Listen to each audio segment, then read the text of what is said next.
Hey everybody, it's Justin. Welcome back to my pit lane garage. Today we have a very fun video for you. I'm going to be unboxing my brand new Quick Jack that I just received in the mail today. Obviously, still in the boxes. We're gonna get this thing unboxed, get it set up, and hopefully test it out today. We'll see how much time I have. But I am very excited for this one. No more jack stands. Finally, I have some sort of automated lift system to get my car up and off the ground. I'm underneath the BRZ and my BMW a lot, and I get really tired of jacking that thing up because it's a pretty intense process. With a lowered car like this, I need ramps, I need side jacks to get the side of the car jacked up to fit the main jack underneath. And anyways, I'm really looking forward to the Quick Jack, seeing how it works. So let's go ahead and get started. Like I said, we'll get this thing unboxed, show you what comes in the package, what you get for what you pay for. We'll get it set up and try to test it out.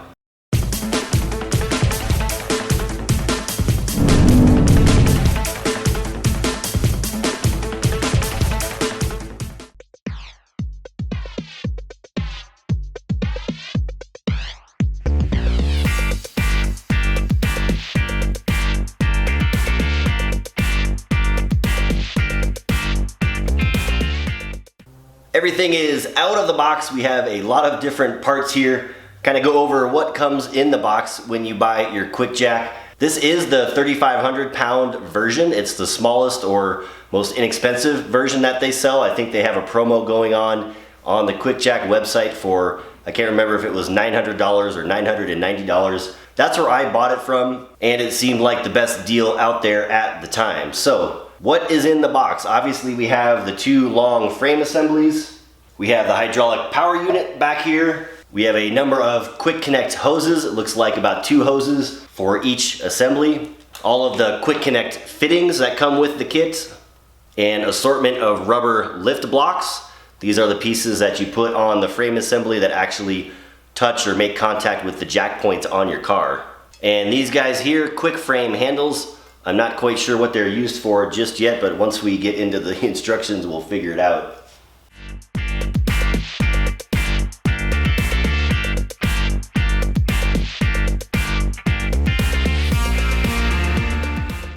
So next I'm going to go ahead and start the process of assembling all of the hoses and fittings. The instructions are pretty in-depth and detailed, so I'm not going to do a detailed video on how to put this thing together or set it up. You want to follow the instructions exactly as they're stated in the manual. They are pretty straightforward and simple. There's just quite a few steps in there for getting all of these quick connects, the fittings and the valves and things hooked up in the proper areas.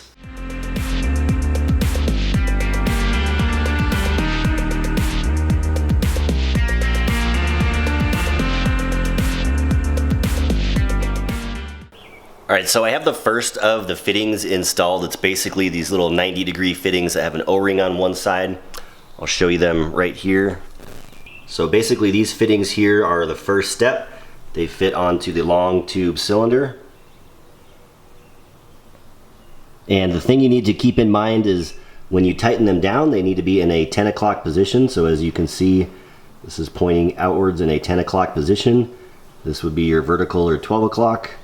Now the second step for the fittings is to install these little air inflation valves. And I've been sitting here staring at my instructions for a few minutes looking for these valves because it does say to put Teflon tape on them, thread them into the air inflation valves themselves.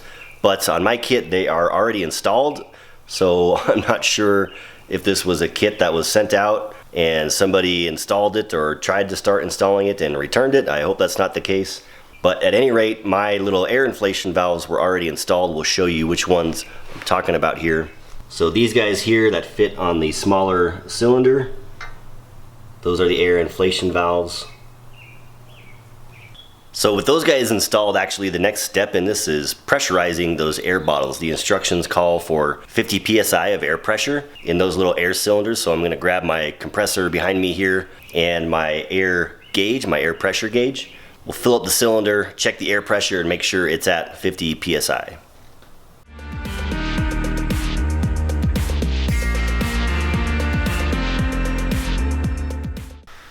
So the canisters are now pressurized again. It's 50 psi max when the rails are down like this. There is warnings all over the instructions that say don't inflate above 50 psi. It can be very dangerous when you do go to lift the jacks, and there's more pressure in there than there should be, so heed the warnings in the manuals and you will be fine. So the next step is prepping the power unit itself. There's a couple fittings that go into the power unit. They are these male looking fittings. One side has an O-ring on it, and the other side does not have an O-ring on it. What we're gonna do is take some of the provided Teflon tape, wrap the side that does not have an O-ring on it, and then we'll install the fitting into the lower port first, get it tightened down, and there's actually a quick release. This guy here, this fitting. This threads on to the male end of the fitting coming out of the power unit. We'll do that for the bottom port, and again for the top port, basically the same process, just repeated.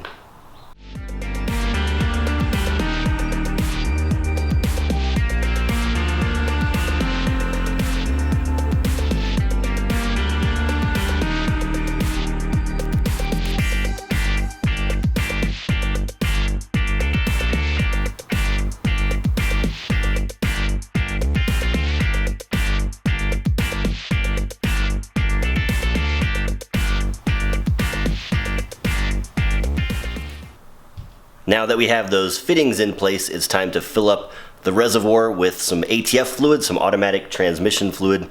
The instructions call for 2.5 quarts approximately of Dexron 3 ATF or similar fluid.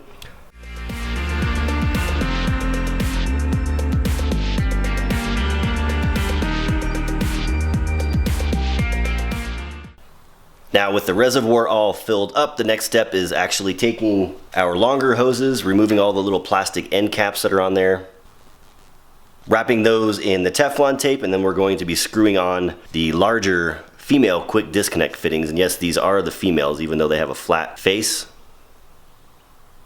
I assure you, these guys do actually connect to the male quick connect fittings. I've never seen a female quick disconnect fitting like this, but it does fit.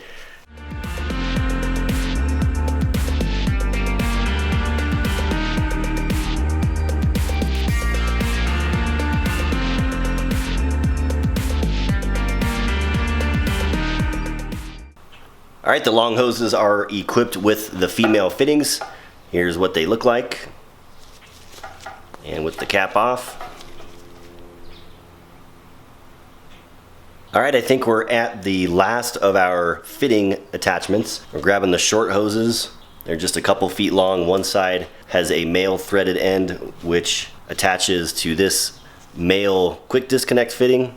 The other side is a female end which connects to the fitting that we put on in the first step. I think it was the jack itself. Okay, we have the fittings attached to the short hoses. I didn't show you how that was done because it's basically the same thing we did before on the longer hoses. Wrap them with Teflon tape, then tighten down the male fittings. The other ends are compression fittings, which are going to attach again to the 90-degree fittings down on the hydraulic cylinders themselves.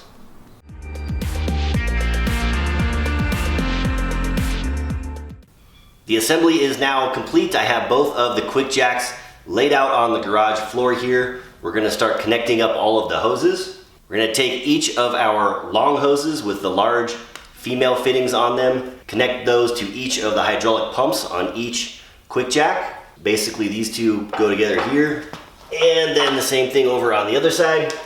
Once we have those attached, take the other ends of the hose, way back here. These are going to attach to our power unit.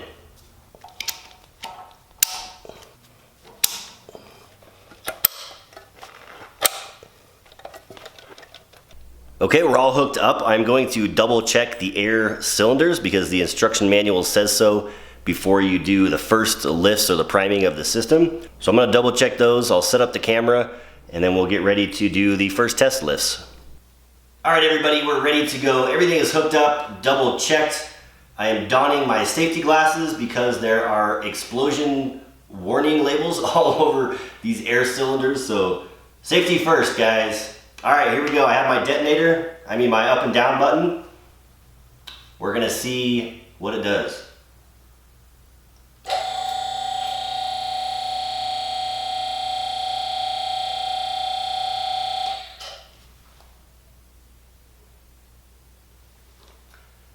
All right, we had sound from the motor, but no action yet. I'm not sure if it's still priming the tubes probably with the fluid, so we'll give it a little bit more here.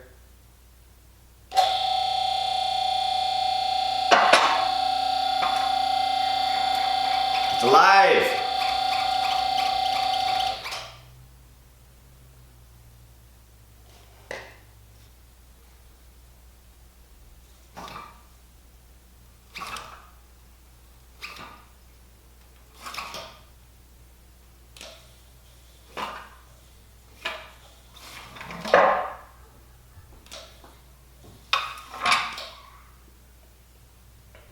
All right, so the initial test was successful. It did take a few seconds for the fluid to fill up the lines and fill up the hydraulic system.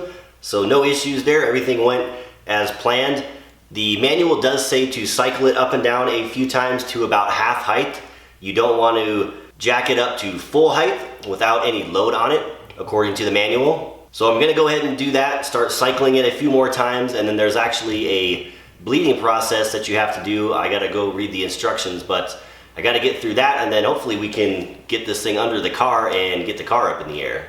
So we've cycled the jacks up and down a few times now, get the fluid all throughout the system. Next up is bleeding the hydraulic cylinders of air bubbles and fluid. So what you're going to do is get the jacks up to half height like this. Then on the back of the hydraulic cylinders, there's a little screw in there with a hex head on the end or an Allen key. You want to loosen that up just a little bit, and then it says to tap the up button a couple times on the controller to get fluid to push through the hydraulic unit. Basically what you're doing is bleeding out any of the air bubbles and bad fluid that's gotten into the bottom of those hydraulic tubes. So I'm gonna put the camera up close. It's probably gonna be a little bit messy, and naturally I only have one rubber glove left. So I'm gonna get the camera down there, attempt to get you an idea of what it looks like to bleed out these hydraulic cylinders. We're gonna loosen the Allen nut just a little bit. Okay, we'll go ahead and tap our up button a couple times and see if it starts bleeding out.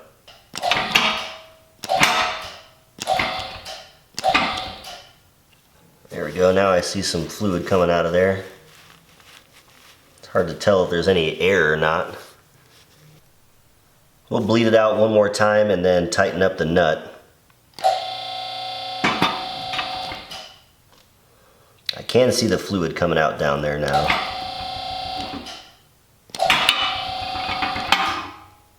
You want to tighten that bolt up snug, not too tight.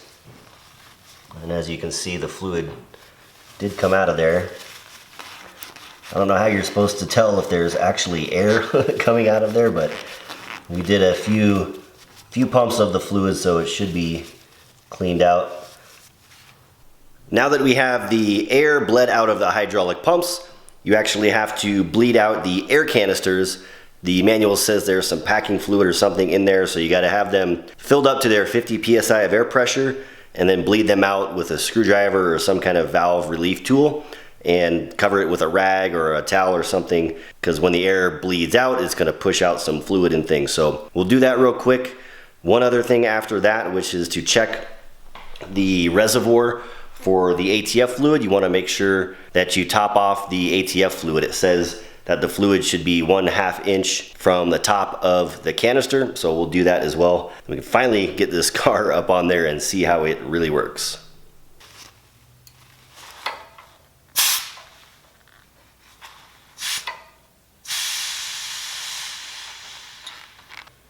So I'm not seeing much of anything coming out of the air cylinder. I'll fill it up with 50 psi of air pressure again and bleed it once more. See if anything else comes out of it, but I think we should be okay with that.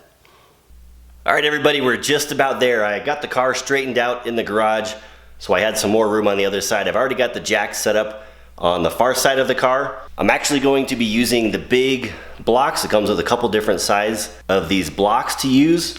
And I thought with being as low as my car is, I would have to use the shorter blocks. They're half the height of these ones, but the larger ones do fit in there, so that'll give us more overall lift. So we'll just slide it underneath here. Make sure our hose isn't bound on anything.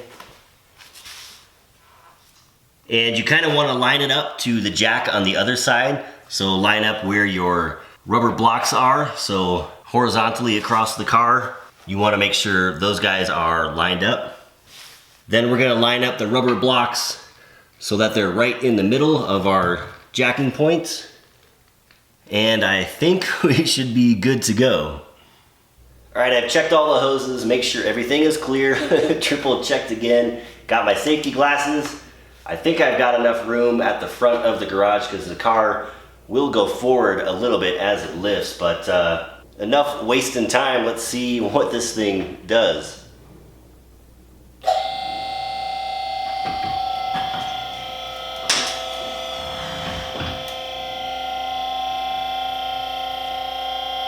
Now it says to not stop the jack until you're beyond the halfway point, so we'll get it past the initial locks. And then let it down.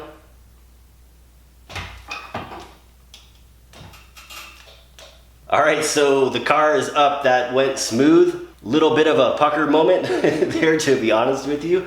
But I'm gonna go around, check things out, give it a look-see underneath just to make sure everything looks kosher, and then we'll lift it up the rest of the way.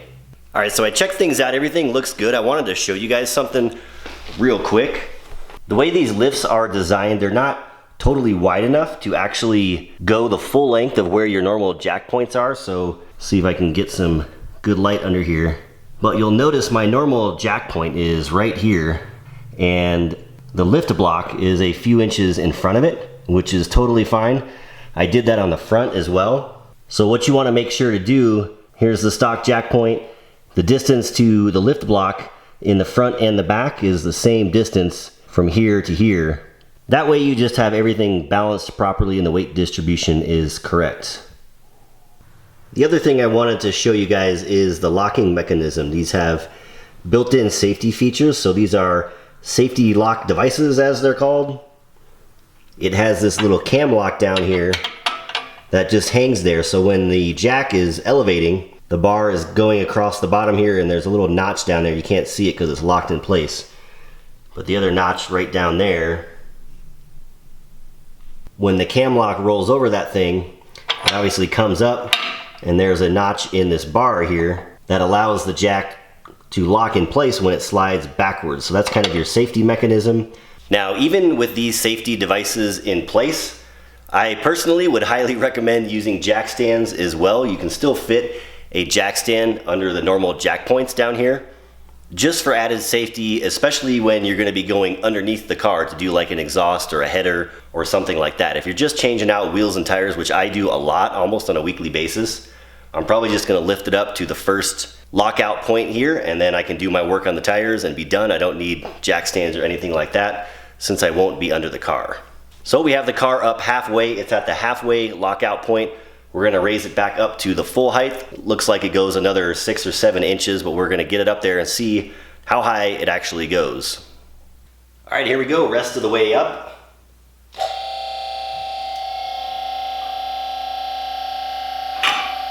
If you watch closely, you can see that cam lock as it flips over the lockout point. There it goes, so we're over the lockout point. We can go ahead and hit the down button. Now the safety lockout arms have lowered down onto the safety lock points, and the car basically stops where it is, even though I'm still hitting the down button. All right, so we're raised all the way up here. We're gonna see just how high off the ground it gets. I brought one of my jack stands over for a reference, and obviously the jack stand goes maybe about 2.5 or 3 inches higher than the car. But I'm not gonna lie, I'm not gonna jack my car up this high on tall, wobbly jack stands. I usually only go about 4 notches, or about that high max when I'm working on my car. That's all the room I need, and that's kind of what I'm comfortable with when I do jack stands. The quick jack goes about the same height as what I'm used to working on. So for a measurement on the rear, at the rear jack point, we're sitting at right about 18.25 inches. If we swing over to the front, it's right about the same, maybe about 18 inches, so there's just a tad bit of a slope towards the front. I don't know if that's just because of the rubber jack pads, but overall it's pretty level. And again, just to demonstrate, I can fit a jack stand down there, raise it up to the stock jack points, so we have added safety if needed when we're going underneath the car and doing some work. All right, so we've got the car up in the air. Now we have to bring the car down. And the way you do that is you have to release the safety lock devices first. So what you do is actually raise the car back up a couple inches. So those cam locks down on the bottom, they'll kind of flip up. And then the way that they're fixed on there, when the car starts coming back down, they'll actually roll over the lockout points. So we'll take it up a little bit.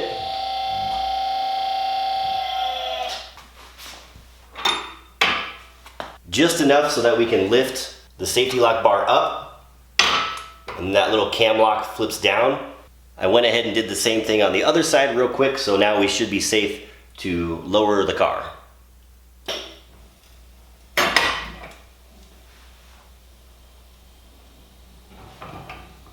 So with those cam locks down, they're actually going to roll right over the safety lockout point.